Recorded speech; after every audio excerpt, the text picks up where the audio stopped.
La Russie mise son avenir en aviation sur un avion qu'elle-même a abandonné il y a des décennies. L'Ilyushin Il-76, 4 moteurs. Une ambition soviétique, disparue des aéroports pendant que les Boeing et Airbus régnaient dans le ciel. Aujourd'hui, ce géant oublié renaît, pas parce qu'il est efficace, pas parce qu'il est moderne, mais parce que la Russie n'a pas d'autre option. En 2022, les sanctions occidentales ont coupé la ligne de vie de l'aviation russe. Plus de pièces, plus de support, plus d'avenir. Les compagnies russes dépendent encore majoritairement d'avions occidentaux cloués au sol du jour au lendemain. Du jour au lendemain, l'Il-76 est passé d'une honte obsolète à un atout stratégique potentiellement vital. Réfléchissez-y.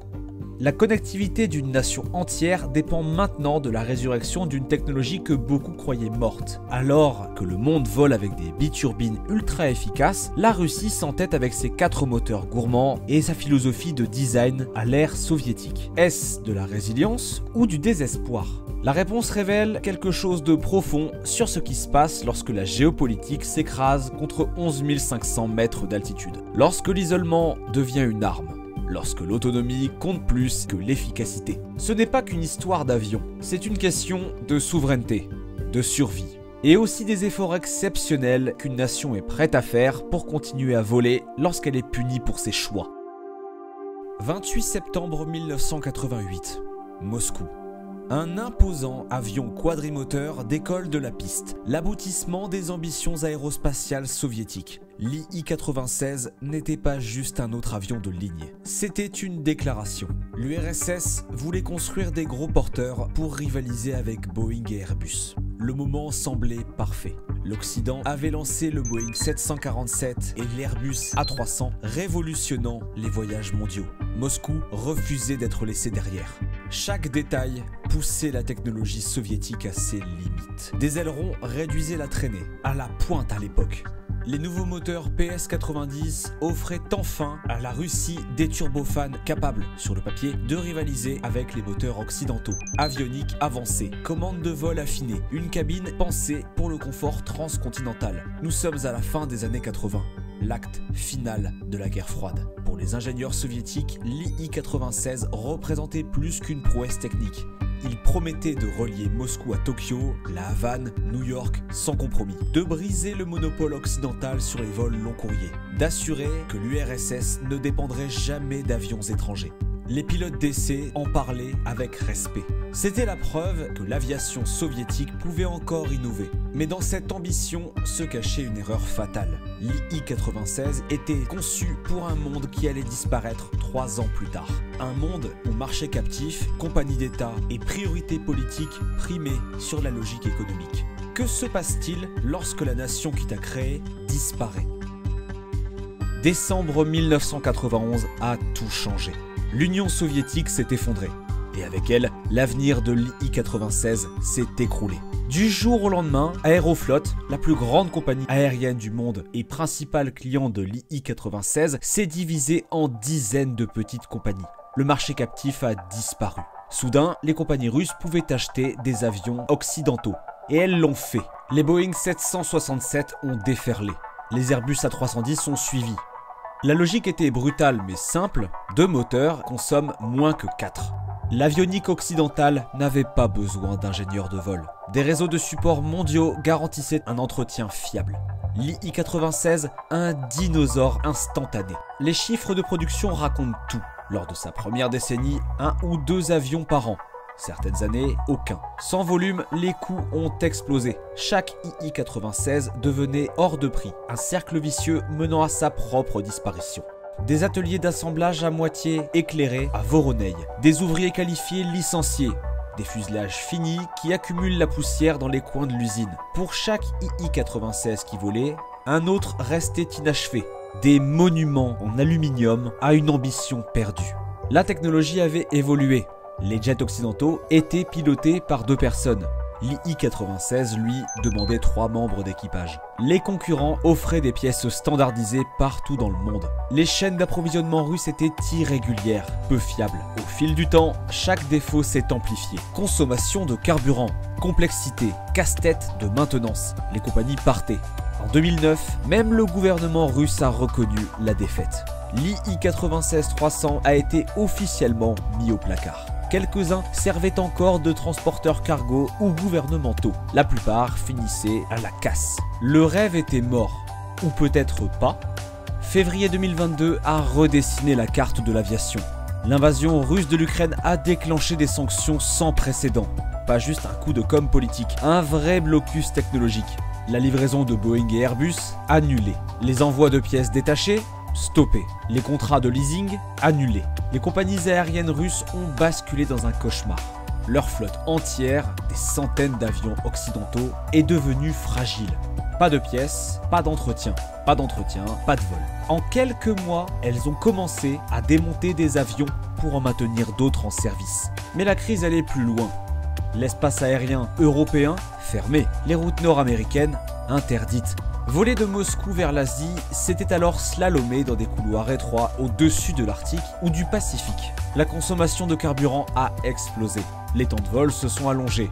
Chaque trajet devenait un vrai casse-tête logistique sans vraie solution. En clair, voilà ce que disait l'Occident. Sans notre technologie, la Russie ne vole pas. La réponse de Moscou ? Si vous ne vendez pas d'avions, nous les construirons nous-mêmes. L'Il-76, ce vestige oublié, prenait soudain une autre dimension. Certes, il consommait plus, certes, il était dépassé, mais il avait un atout inestimable, chaque pièce était russe. Aucune dépendance étrangère. Aucune sanction ne pouvait l'atteindre. Du jour au lendemain, l'obsolescence est devenue souveraineté. Le Kremlin ne voyait pas juste un avion. Ce qu'il y voyait, c'est un symbole. La preuve que la Russie pouvait conserver son rayonnement mondial malgré la pression occidentale. Que l'isolement ne signifiait pas la capitulation. Imaginez miser la connectivité de votre pays sur une technologie presque jugée morte. C'est exactement ce que fait la Russie.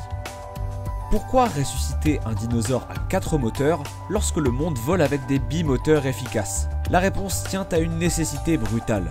Nommer un autre avion long courrier que la Russie peut construire sans aucun composant occidental. La liste est courte, Il-76, c'est tout.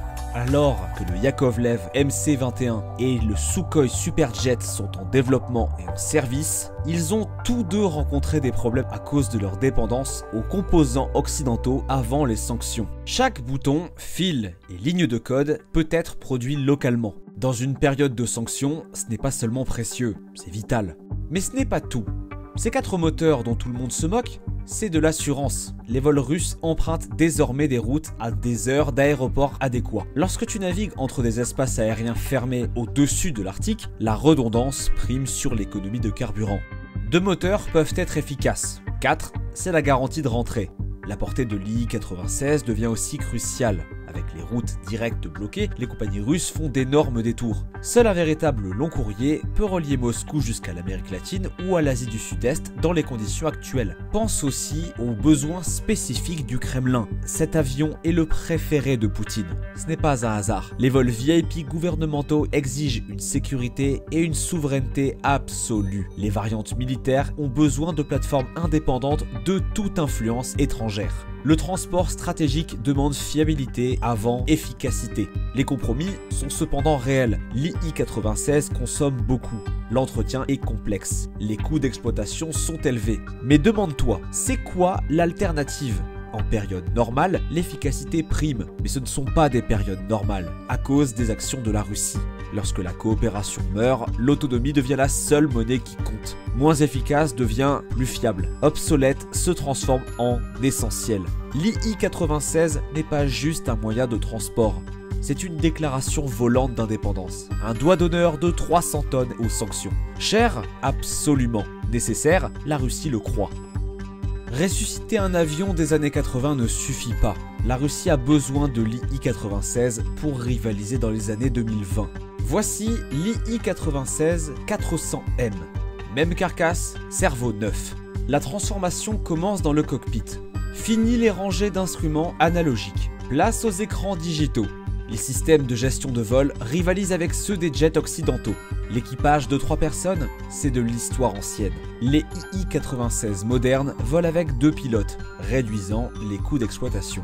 Les améliorations de cabine misent sur les détails qui comptent. L'éclairage LED, la climatisation avancée, l'intérieur plus silencieux, 300 places. à la hauteur des gros porteurs moyens. Pas luxueux comme chez Emirates, mais fonctionnel en temps de sanctions. Le vrai défi, remplacer les composants occidentaux. Avant les sanctions, les II-96 utilisaient de l'avionique et des systèmes étrangers. Aujourd'hui, chaque puce, capteur ou écran importé doit être remplacé par des alternatives russes avec tests, certification et validation. Imaginez déchiffrer des décennies d'innovation occidentale sous pression. Et puis, il y a la question moteur. Les II-96 actuels utilisent des Aviat Vigatel PS90, fiables mais gourmands. La Russie développe le PD35, un turbofan nouvelle génération à haute poussée. Le rêve, un II-96 bimoteur capable enfin d'égaler l'efficacité occidentale. Mais les rêves se heurtent à la réalité. Le PD35 existe surtout sur le papier, la certification pourrait prendre des années. Mais en attendant, il faut rester à 4 moteurs. Ce qui est impressionnant, les ingénieurs russes réussissent leur pari. Sous embargo, avec peu de moyens, ils fabriquent des avions modernes. Pas ultra modernes selon les standards mondiaux, mais fonctionnels. Ils volent, ils sont russes. Est-ce optimal? Non. Ça marche? Contre toute attente? Oui. Le retour inattendu de l'II-96 prend tout son sens lorsqu'on imagine ce qui aurait pu être. Durant des années, la Russie a suivi une voie différente. La collaboration, pas l'isolement. La Comac chinoise, créée en 2008, voulait défier le duopole Boeing-Airbus. Le projet C929, un gros porteur bimoteur de 250 à 320 passagers avec une autonomie de 12 000 km, visait à rivaliser directement avec l'Airbus A330 Neo et aussi le Boeing 787. La Russie y a vu une opportunité. En 2017, Comac et la United Aircraft Corporation russe ont fondé la China Russia Commercial Aircraft International Corporation. Le projet CR929 combinait l'expertise aérospatiale russe aux énormes ressources financières chinoises. Budget 13 à 20 milliards de dollars. Premier vol prévu en 2028.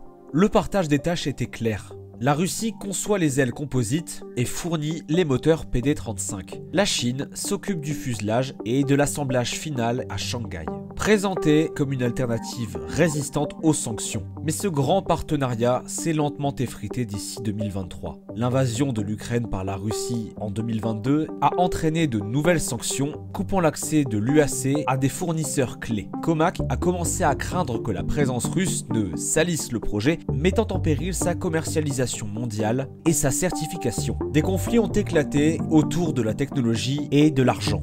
La Russie voulait protéger ses bijoux technologiques. La Chine privilégiait le contrôle financier et aurait refusé de partager les revenus des ventes sur son propre énorme marché domestique. En juin 2023, Comac a rebaptisé le CR929 en C929, purement chinois, retirant les logos de UAC lors du salon du Bourget. En novembre, Comac a officiellement déclaré que le C929 était développé indépendamment par la Chine. La Russie était exclue. L'effondrement du partenariat a forcé Moscou à se recentrer sur l'II-96. Un rappel brutal des défis des projets aérospatiaux internationaux dans un monde divisé. Lorsque la coopération meurt, il ne reste que ce qu'on peut construire seul. Retour à la réalité. La Russie veut 2 II-96 par an. L'usine de Voronezh n'en a produit qu'un ou deux par an ces dernières décennies. Imaginez relancer une chaîne de production quasiment mise en sommeil. Trouver des travailleurs, les former, se fournir en milliers de composants alors que vos anciens fournisseurs ont disparu. La mémoire musculaire de la production ne revient pas du jour au lendemain. Et ajoutez à ça chaque défi normal de l'aérospatiale multiplié par les sanctions. Besoin d'alliages spécialisés, il faut créer la chaîne d'approvisionnement. Des composites avancés, il faut les développer en interne. Vous voulez une avionique moderne à partir de zéro. Chaque composant occidental remplacé crée un risque. Le substitut russe sera-t-il aussi fiable dans toutes les conditions?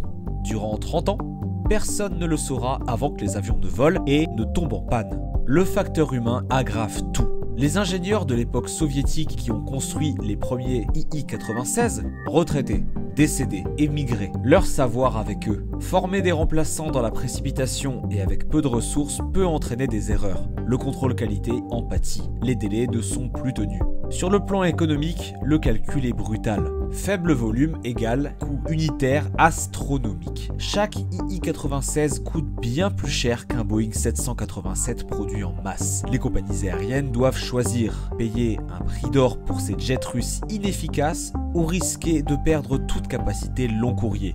Même avec des subventions gouvernementales, ce n'est pas viable. La certification ajoute une couche supplémentaire de complications. La certification internationale est improbable à cause des sanctions et aussi de la méfiance vis-à-vis des normes russes limitant les exportations. La certification domestique est moins stricte mais reste complexe. Un retard en entraîne un autre. Le doute nourrit le doute. Voici la question brutale. Est-ce un chemin vers la souveraineté aéronautique ou un coûteux maintien en vie d'un patient en fin de vie? La réponse dépend de combien de temps la Russie peut se permettre de céder de l'argent pour son indépendance. Oubliez les détails techniques. Oubliez la consommation de carburant et les cadences de production. L'II-96, c'est bien plus que ça. Chaque avion fini à Voronezh, c'est un message clair. La Russie tient bon.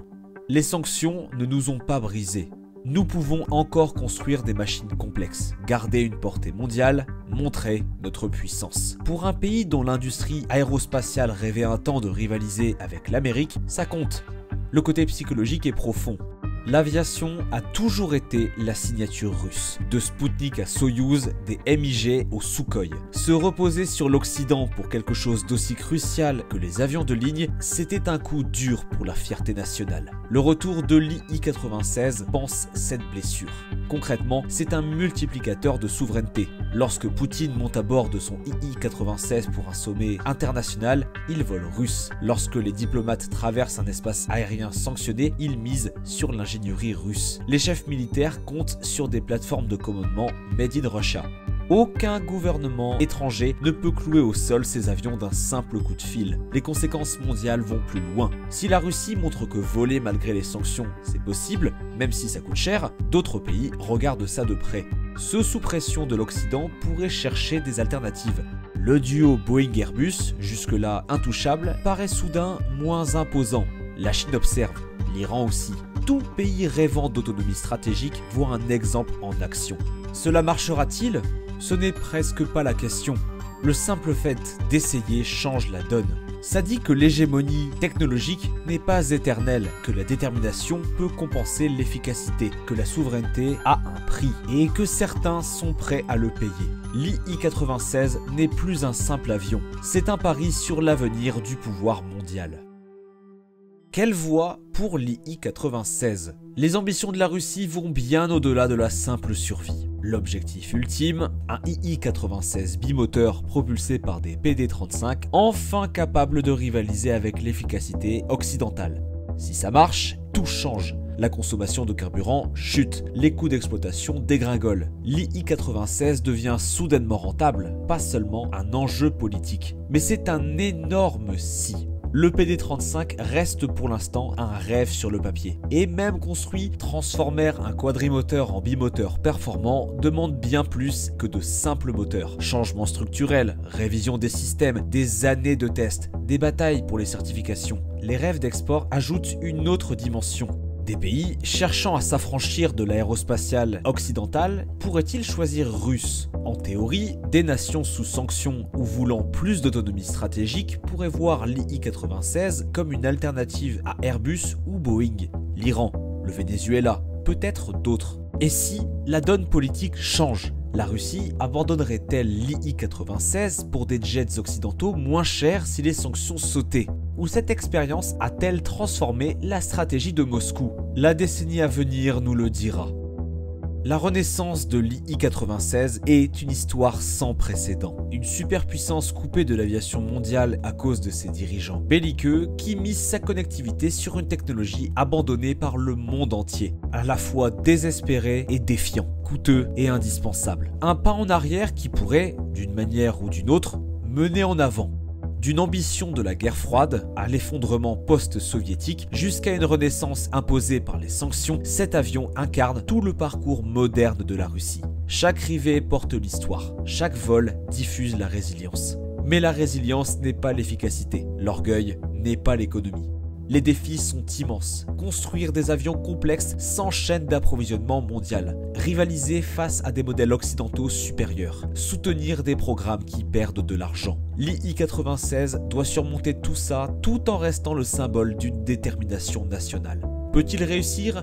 Le succès ne veut peut-être pas dire ce qu'on imagine. Peut-être que l'II-96 n'atteindra jamais l'efficacité du Boeing 787. Peut-être restera-t-il un acteur de niche, assurant des missions gouvernementales et des routes stratégiques. Mais s'il maintient la Russie connectée, préserve la souveraineté et prouve que les sanctions ne peuvent pas clouer au sol une nation entière, n'est-ce pas une victoire ?